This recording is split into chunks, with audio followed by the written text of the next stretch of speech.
Whatarwhatu se whapoponga fo ile nei o Tala Fou mai Ausetalia. Wa venei Ausetalia masui o le Climate Club e langlango iai le grupu whaingoina Group of 7 po le G7 a tinu e te tele ta mau ainga ma whaisa lato ngai yoinga i le mataupu le talo le tau pe o na fola e le parimia Ausetalia Anthony Albanese. O lea kalapu na mo i fuafuaina e William Nordhaus sa manmano le Nobel Prize. E vea maawala e mawai e atunu le havanoa e ofo nei e whaatulanga ni whaamoemoenga maururunga mo le whaititi o swingo le tau mauna iai a lato pa angata whaatawa inga ina ia murimuri tai ia whainga. Wairoala le parimio au stadia wa fia lava e awai lea kalapu o nei le ngata o le mea sao lea au na whaia mo le sio manga te mau ainga e meise fo i rei tua ngā ruenga. O mati na pasi ai le palemene Australia stura fono na umiai company e whaititia kasa o ona e whaaru sio manga a le ai o na tutongi leo carbon credits. O isi sui o le kalapu lea e au fiai Argentina, Chile, Denmark, Indonesia, Colombia, Luxembourg, Netherlands, Switzerland, Singapore ma Uruguay. E miliona tala Australia le ua foina leo. O le tawi leo se tangata o yeini whaamatalanga e whaataulu whaalawlawe na tupu rea whipsela waluwha na whasi o tiaise di e suafa ia Robert Jack Richardson e Victoria. Whamau Richardson e whaso riva tausanga i lea taimi sa iei ona sootanga i le ausuru rā whono e whau le leia lātou whainga organised crimes. Ma sa fuafua tūra i whamsinonga maisi e toa rua i morianga o whala au whasaina. Pei taina maolo na tino maniu wa la fua i le tonga vau e King Parrot Creek Road i le masina o mate rai whaimsera waruwha. Aure i maniu na munimuri wa aia, mani ari se toa rua i St. Kilda i le waweao la sofa o mati o le tausanga lava lea mai tari tonu leo, fo ringa na whasiotia lava i se taimi munimuriane o le la vaso. Ta upu lava lea na whasota i mali tau pulpulenga o le whasiotia o se malu le malo o se leo su e sa avea fo i mamori mau i le mata upu.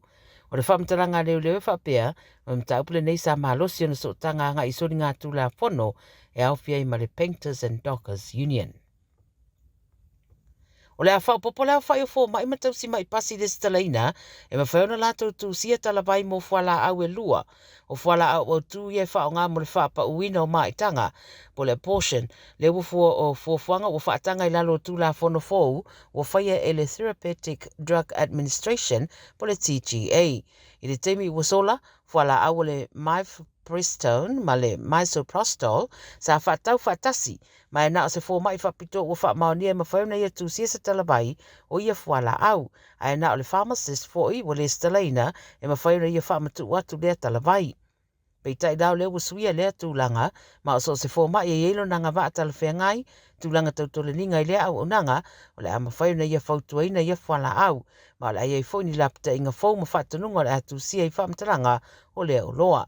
O ri putia lo tadia le leia le ministara ngolango le soifua maraloina lea whai unga e mai se foi le presidente o le Royal Australian College of GPs. E a whai tūlana tau whiai whainga malanga trains i le tui mātua sini le pō na pō ina uri putia le tāma mo e anu ni taro vau se toa rua i rungo le awala le train. Tau mo whai e sosora ese ma leo. Whamatala i le 9 News na iaili poti o se ngao inga na tula i mai i le mata upu lea i le whae tū lea e pei o na ali putia. Ai o le taumo whainga e sosola ese ma leo ina ua vaai atu e leo se kulupo tala vau lata i le train station taimi lea po le tau le valu le pō na pō. Taumo whainga la e sosola ese ma leo na o ai ma le tamo e ngal to rua le runga le awala le train ina uanga i ane leo e whaidi suenga. Na maua e tai whaua leo le isi e se furu ono tausanga o lafi to ngā vau la tāne ma aveina i loa mo suenga. E le i maua le isi peo na whae roi ripoti a le teimi atoa leo tūringa na tau fiai feo i ngā trains mo le pui o le saunga le mū. O lo o whaua i le suenga o le mta upu. O whao popo pea popo lenga o leo i le saunga le mū se tinamala na whanau tamba e toa lua e mātutua o lo tausa i dia pea. Whai mai le 7 News e reisa lātou telefoni whea veai rei fo i se tupe ai taluton wina na malangane se ta avale anga i Brindabella Mountain Range. O le tina o Hope Finesse, whaso riva tausanga malana whanau tamba e toa rua surua ma le suru riva tausanga na mātutua na murimuri vai e le pōle a Susana tenei whai mai leo na murimuri vai e le tu i mātua Canberra. e talutonu ina lo fai malanga ane se taavale Toyota RAV4 o lo iaini a fianga mai timu aisa o lo popole fo isi o ratu ainga mo le ratu saunga le mu mataru sanga ile pisosoani a leo matangata lautele ia sosoani ane le saidia o le atina malana whanau. O tala nā le radio Samoa mo le nei fo ia solua se isi whapoponga tai au soifua.